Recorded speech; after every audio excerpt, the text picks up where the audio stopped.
Hello, I'm Beth Joey and welcome back to my YouTube channel. Today's vlog, as you can probably tell from the name of this video, is going to be the beginning of a very big reread project in preparation for the release of a book that is coming out in January. What series, or multiple series, I guess, am I rereading? Well, I'm rereading the Sarah J Maas universe, starting with Throne of Glass in publication order. Book by book gets its own video as we just make our way through the series, vlog the whole experience, annotate these books, which is what I'm super excited to be doing, in preparation for House of Flame and Shadow, I think it's called, which is the third book in the Crescent City series coming out in January next year. If you have been living under a rock, then you will not know what this is about.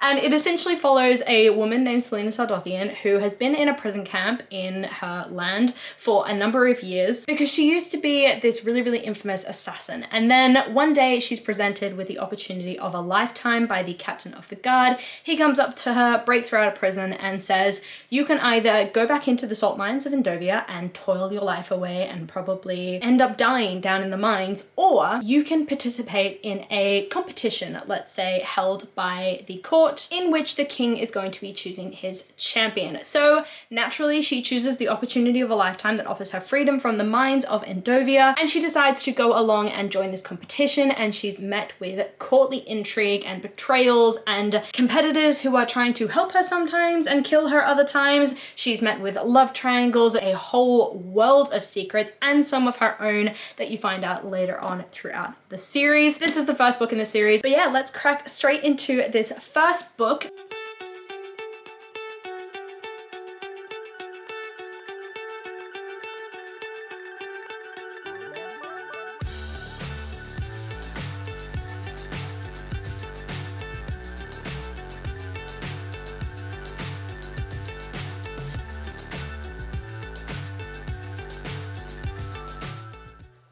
Morning. It is Tuesday morning. I'm just about to head off for work for the day, but I wanted to come in and give you my first update for Throne of Glass. I think I'm going to do updates every like 50 pages or so that you get plenty of content in this video, but also so that I can keep my thoughts up to date and give you like real time, not really, updates on what I'm thinking of the book so far. I have annotated the hell out of this book. I don't think it's even annotating though. It's more like just reacting. Like there are like 20, maybe 40 like tabs in here so far, and all of which are unnecessary most likely. So from the very outset of this story, the brutality of Selena's life is abundantly clear, but what I'm finding really amusing is that her vanity as well is also remaining abundant. Like she is so easily and quickly picking up on like the beauty of the dresses and the fact that she doesn't look the way she used to look, but also she still thinks she's hot as shit. She's so confident in her abilities and her ability to fight people and everything, and like obviously I've got hindsight, so I kind of know like the training that she then goes through and how she's not as good as she thinks she is because of what she went through. But it's really interesting how she's completely unaware of kind of what she experienced in the mines of Endovia and how much it's impacted her physically and mentally until she literally looks in the mirror and she sees it. Up until that point, she's like challenging everyone here, there and everywhere, and then she kind of starts to tone it down a little bit, but retains that sort of arrogance, I guess, that she always has and that is so sort of focal to her character. As for the writing and the scene setting and the world building, I mean, it is beautiful. Like Sarah J Maas, she paints such a vivid picture of both the beauty of experiencing freedom after so many years in imprisonment and also so many years of being controlled by the sort of king of assassins or whatever.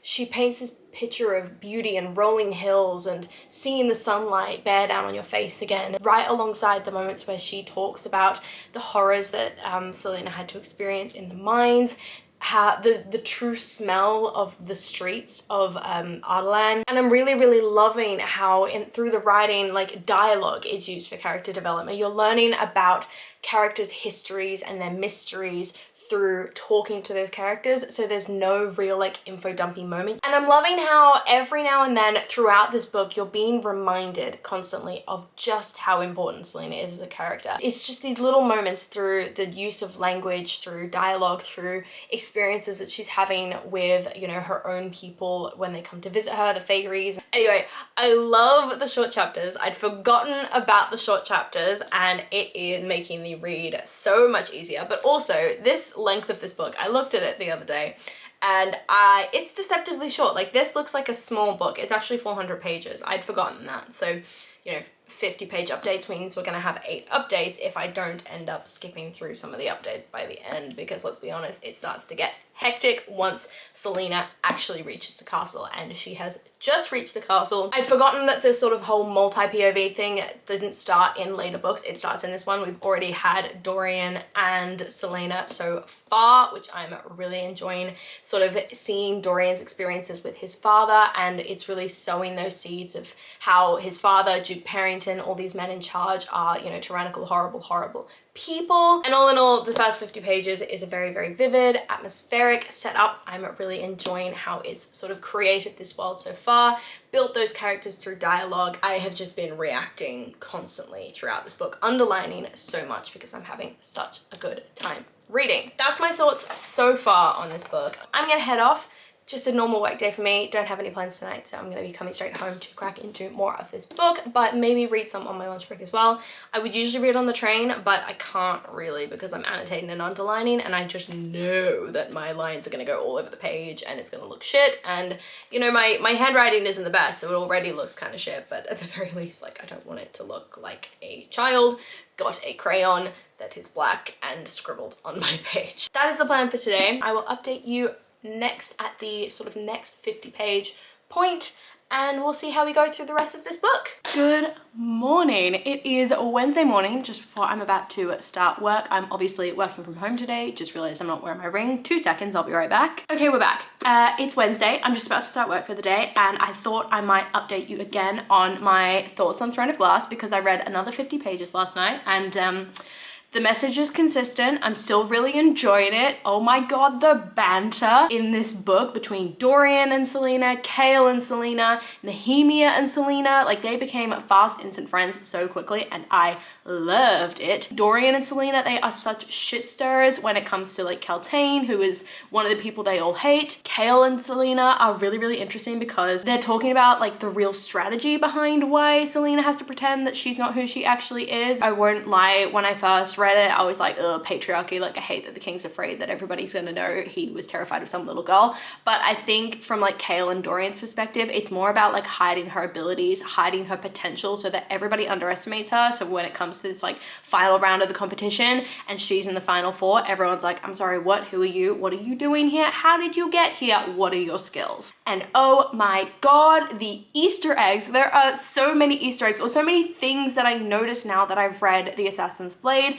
I'm reading these in publication order, so I will be reading The Assassin's Blade after this one. I can't remember what order it comes in, but 1 or 2 books after this. But there are so many references to things that I know happen in The Assassin's Blade, like how she's never gonna trust women because of a woman that she befriended in the Red Desert who then betrayed her, and how she spent time fighting with the silent assassins, and how she would only really be worried about this competition if she was facing the silent assassins, but she's not, so she thinks she's fine. I love how Selena is being built out even more to, one, be someone who refuses to show vulnerability. Like there's this scene where she's just gone on this massive run. She's clearly feeling very ill, very winded, but she refuses to show any vulnerability. She's the only woman in this group, so she runs off into a corner somewhere in the forest to go and throw up after this run because she's just exhausted and her body is just completely drained by the run because of her experience in Endovia and how it fully just ruined her like physique and her endurance and her stamina and everything. But also I like that it feels like Sarah J Maas isn't doing anything to really make me want to love Selena. And I know that sounds bad, but let me explain. So she's really focusing on Selena being a character we can sympathize with. But as a character herself, Selena is quite jaded, she's quite arrogant, she's quite vain, she's quite like quick to temper. So it doesn't feel like Sarah J Maas is trying to make you love her. It's showing you that she's flawed, she's more nuanced, she's more difficult. And I like that Sarah J Maas is writing her that way rather than her just being, you know, like every other sort of fantasy heroine who is lovely and sweet, or she's a badass but she's still kind with a heart of gold. Like this girl is a badass, she's got a heart of gold, but she's also a bitch. Onto the writing, I love how much attention is paid to describing scenes, to describing clothing, to describing food. Every time a new item is introduced, it's amazing. It paints such a vivid picture of this world. And I love that there were like a good 3 to 4 pages dedicated to Selena loving books in like chapter 8, I think it was. Anyway, that is my thoughts on this book so far. I'm now 100 pages in, so I'm going to attempt to read another 50 pages today, maybe on my lunch break, and then read another 50 hopefully before I go to bed tonight. But I need to log on and get to work. I've got lots to do today. I've got a meeting at 9 that I've got to prepare for, so I'm going to go set that up, and I will talk to you in a bit when I have more to say about this here book.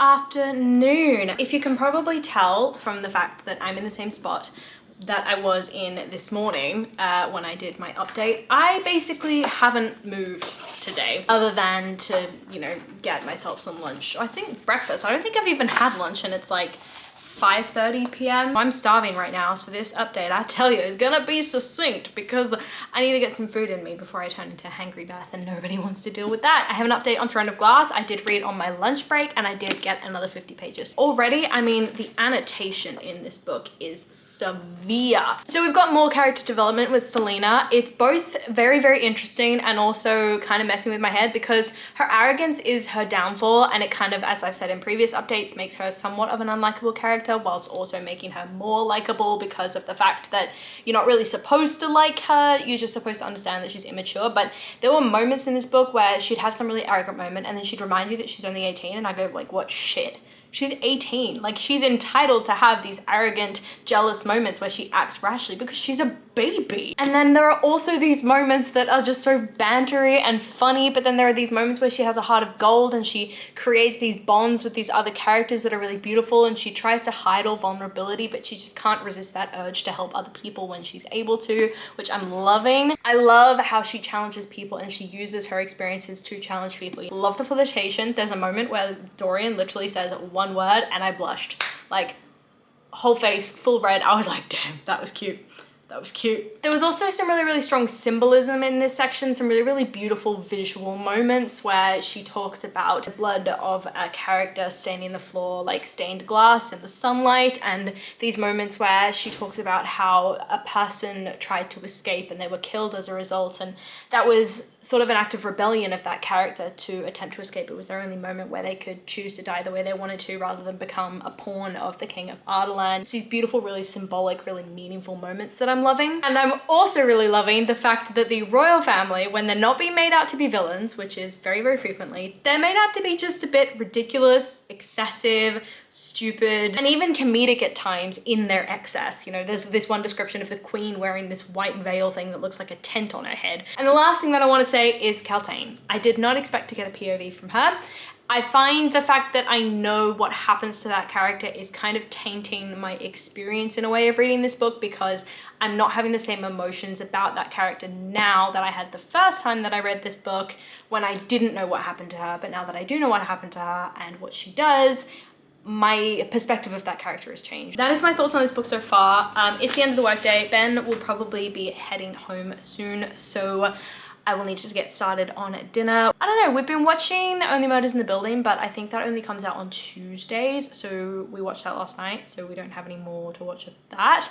But we've been watching Kim's Convenience as well, which has been really interesting and really funny, so might watch a bit of that. We just finished Good Omens season 2, which admittedly was a bit disappointing in comparison to season 1. Anyway, this is a whole lot of babble that's not 100% relevant to the point of this vlog, so I am going to just probably keep reading until Ben gets home and then cook dinner and figure out what the hell we're going to be watching on TV tonight. So yeah, nothing really interesting to update you on, and I will update you next time I've read another 50 pages of this book, if it doesn't get too juicy to stop. Hey, Thursday morning. Time for another update of Throne of Glass. Let me just grab the book. I went slightly over my 50-page limit. I'm now up to page 223, so I went about 23 pages over, and the annotating is still going very, very strong. But yeah, let's talk about thoughts so far. Again, still enjoying it, still really, really having a lovely time. But the one thing that's been on my mind since I kind of started this book, and the tests, I guess, that Selena has to do as part of this book started, why? Some of them make sense, like, you know, knife throwing and archery and sword play and dueling and, you know, spycraft and all that sort of stuff. But there's one where they literally are tested on whether they can throw a javelin from the top of a horse. I don't understand the purpose of that. I don't understand how that would ever come up for an assassin. Like, for like a soldier, maybe you have to learn how to fight on the back of a horse, but again, that's not javelin throwing, that's fighting. Like, why do you, in what context would you ever need to know how to throw a javelin off the back of a horse? Anyway, my other question is, I always kind of wondered why Kale was chosen as like the first love interest. That's not really a spoiler, everyone kind of knows it.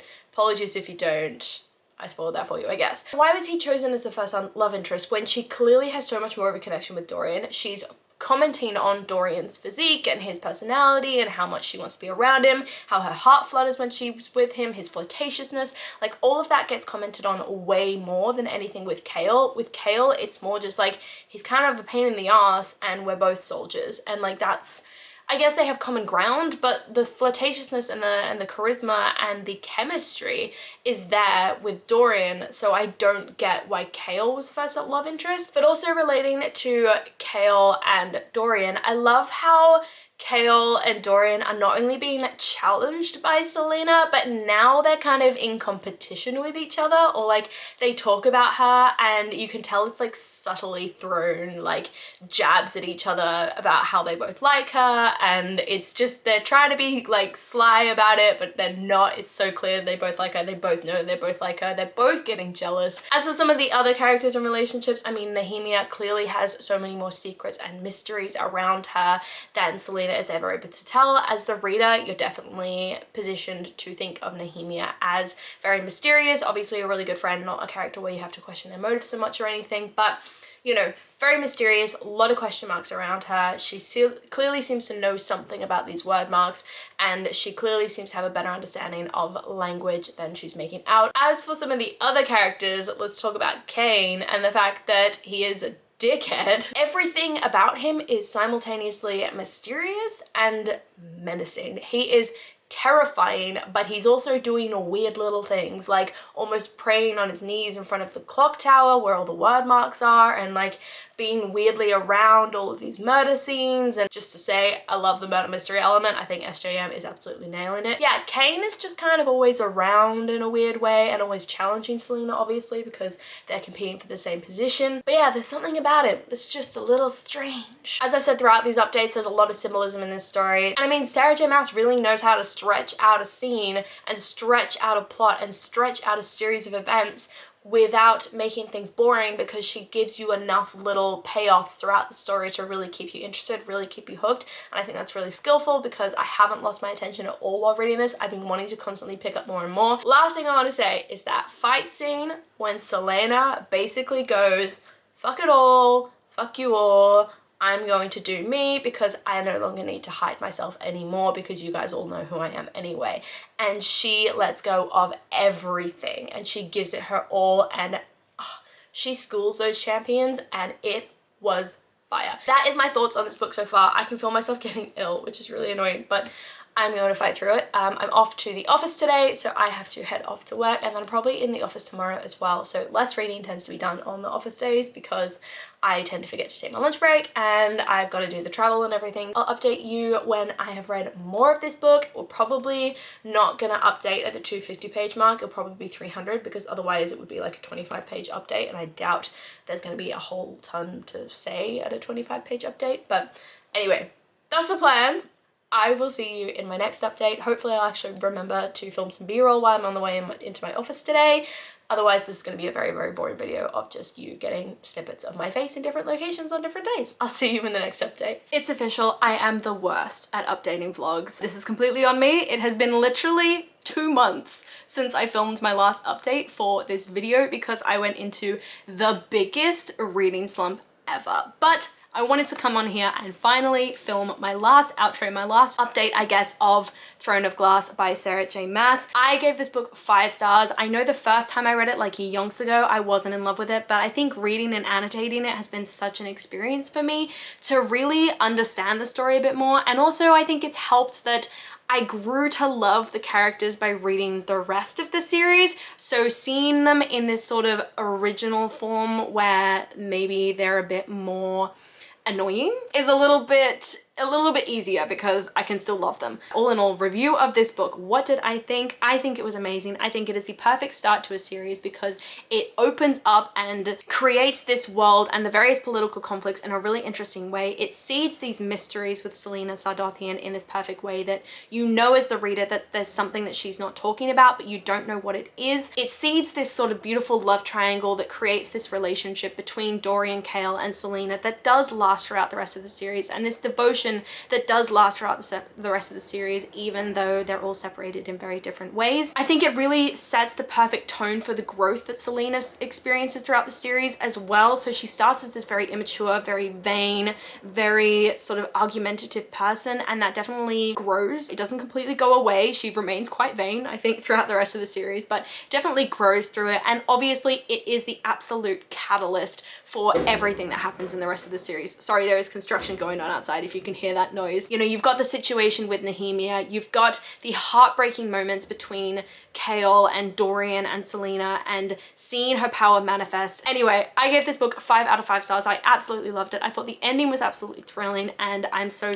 glad that I've done a proper reading vlog of this book, and I hope to do it for all of the books before House of Flame and Shadow comes out, but let's be honest, that may not happen because it did take me quite a long time to finally get around to this. Let me know in the comments down below if you have read this book, if you've read this series, and what your favorite Sarah J Maas book is of all of them. Like, if you had to pick one, and I'll give you a cheat if you want to, you can pick one from each series, but if you had to pick your top tier Sarah J Maas book, what would it be? I'd be very interested to know. If you let me know down below, I will tell you what mine is as well. If you haven't read the series, let me know in the comments down below what you're reading at the moment, loving it, hating it, all that kind of thing. I love talking to you guys, and I do my best to reply to every single comment. I really hope that you enjoyed this video, and if you did, please do let me know by liking, subscribing, and hitting that notification bell all down below. It's a super easy way to help my channel grow, and I will see you lovely people in my next video.